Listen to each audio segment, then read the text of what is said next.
Hi friends, welcome to JBPR Creations. இன்றைக்கி special பார்த்திங்கன்னா ஒரு ஸ்வீட் ரெசிபி தான் நான் பண்ண போகிறேன். ஆடி வெள்ளின்றதுனால ஸ்வீட் வச்சு சாமிக்கு வைக்கலாம்னு சொல்லிட்டு பண்ணியிருக்கேன். இதை நான் பசும்பால் வச்சு ட்ரை பண்ணியிருக்கேன். நீங்கள் நார்மல் பாலில் கூட பண்ணலாம்.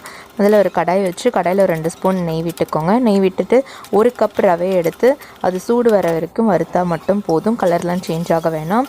1 கப் ரவைக்கு 3 கப் பசும்பால் நான் சேர்க்கணும். அதுக்கு வந்து 1 கப்பாக கொஞ்சம் நேரம் கேப்பு விட்டு நான் ஊற்றி ரவையை நல்லா வேக வைக்கிறேன். ரவை நல்லா வெந்ததுக்கப்புறம் பார்த்திங்கன்னா நம்ம அதில் வந்து கலருக்காக நீங்கள் குங்குமப்பூ வேணால் சேர்க்கலாம். நான் வந்து ஃபுட் கலர் ஆட் பண்ணியிருக்கேன். குங்குமப்பூ சேர்த்தா இன்னும் சூப்பராக இருக்கும். அதுக்கப்புறம் வந்து அது கொஞ்சம் நேரம் நல்லா கலரி விடுங்க. இப்போ வந்து நான் 1 கப் ரவைக்கு 3 கப் பால், 1 கப் சுகர் சேர்க்குறேன், ஒயிட் சுகர்.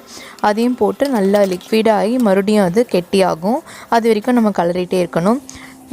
சர்க்கரை நல்லா கரைஞ்சதுக்கப்புறமா கொஞ்சமாக ஏலக்காய் தூள் போட்டுக்கோங்க. ஏலக்காய் தூளும் போட்டு நல்லா கலரி விட்டுட்டு இந்த ஸ்டேஜில் வந்து ஒரு 2 ஸ்பூன் நெய் விட்டுக்கோங்க. விட்டுட்டு நல்லா கலரிட்டே இருங்க. ஒரு அல்வா பதத்துக்கு அது வரணும்.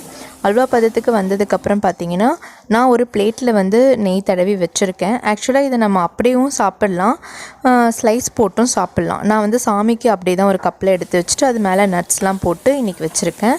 குழந்தைங்களுக்காக ஸ்லைஸ் போடலாம்னு சொல்லிட்டு ஒரு தட்டில் நெய் தடவி அதில் வந்து அதை கொட்டி நல்லா ஆற விட்டு அதுக்கப்புறமா நம்ம ஸ்லைஸ் போடணும். ஒரு 1/2 hour ஆறுனா போதும். நல்லா உங்களுக்கு ஸ்லைஸ் வந்துடும். மைசூர் பாக்கெலாம் வரும் பாருங்கள், அந்த மாதிரி வந்துடும் உங்களுக்கு. நம்ம மாதிரி ஸ்லைஸ் போட்டுட்டு மேலே வந்து நட்ஸு, உங்கள் வீட்டில் என்ன நட்ஸ் இருக்கோ அந்த நட்ஸை தூவி விட்டுக்கோங்க. நான் பாதாமும் முந்திரியும் சேர்த்துருக்கேன் ஃப்ரெண்ட்ஸ். ரொம்ப சூப்பராக டேஸ்ட்டாக இருந்தது. இன்னும் சாப்பிட்டுட்டே இருக்கணும் போல் இருக்குது. அந்த பாலோட டேஸ்ட்டு அவ்வளோ சூப்பராக இருந்துச்சு. நீங்கள் நல்லா ஃபேட் அதிகமாக இருக்க பால் யூஸ் பண்ணிங்கனாலே போதும். பசும்பால் தான் யூஸ் பண்ணணும்னு இல்லை. குழந்தைங்களுக்கு கண்டிப்பாக ரொம்ப பிடிக்கும்.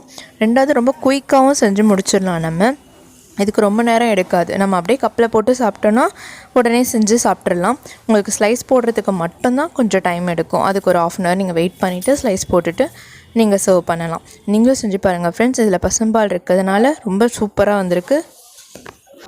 என்னோடய சேனல் லைக் பண்ணுங்கள், ஷேர் பண்ணுங்கள், சப்ஸ்கிரைப் பண்ணுங்கள். தேங்க்யூ ஃபார் வாட்சிங் மை சேனல் ஃப்ரெண்ட்ஸ்.